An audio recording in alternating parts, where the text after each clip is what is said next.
The statements we're about to show you are from the Holy Quran, and is said to be the official, unchanged, pure word of God, revealed over 1400 years ago. Claiming to be the word of God is a heavy statement, and without proof, or if a single contradiction is found within the book, the apparent word of God will be proven false. So without further ado, let's put the book to the test. In the 23rd chapter, titled The Believers, from the 12th to the 14th verses, God is said to give a detailed description of how the human being is formed. It begins by saying, "We then placed him as a sperm drop in a place of settlement, firmly fixed. Then we made the drop into a alaqa." We will translate this word very soon. "And then we changed the alaqa into a lump. Then we made out of that lump into bones. And then we clothed the bones with flesh. Then we caused him to grow and come into being and attain the definitive human form." In the 21st century, we can now safely say that this verse is clearly describing the process of human development in correct chronological order. However, what we should be paying attention to in particular is the second stage, referring to the development of the embryo. The specific word used to describe the embryo in this verse is the word alaqa.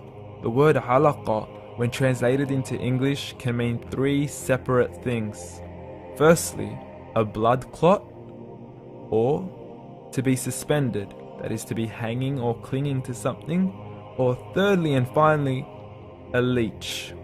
Now, all three definitions don't come anywhere near what we perceive to be the human embryo. So, why are these words used, and what significance do they share with the human embryo? Can the embryo be described as a blood clot? Well, what do you think?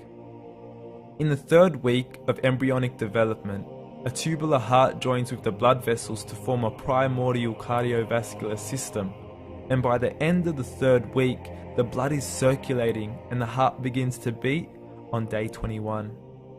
The first thing that comes to mind in regards to being suspended or hanging is the umbilical cord. But we can't use that example because we are simply referring to step 2, before the baby has even formed. But we now know today that the umbilical cord is formed from the connecting stalk. And the connecting stalk is formed as soon as the embryo is formed.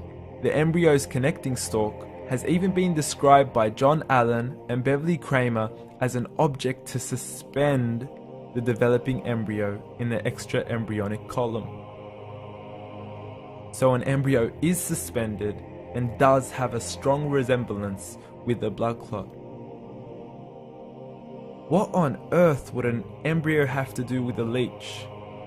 Figure A shows the structure of an embryo at 25 days.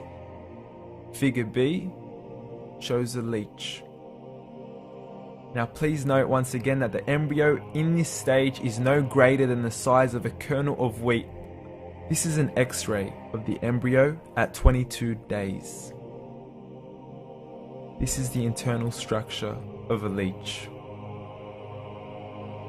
It's mind-blowing stuff, but you still haven't seen anything yet. This is the head of the embryo at 22 days. The detail you are seeing right now is absolutely impossible to be seen with the human eye and can only be seen with a microscope. This is the back end of a leech. There's no other words used to describe this other than mind-blowing. The pictures we have shown you are impossible to be seen with the human eye or even to be predicted by the human mind. Once again, the verses we have shown you were revealed over 1400 years ago to a man who couldn't read nor write. Are these the words of God? Descriptions of the human embryo in the Quran cannot be based on scientific knowledge in the 7th century. The only reasonable conclusion is that these descriptions were revealed to Muhammad from God, from God, from God, from God.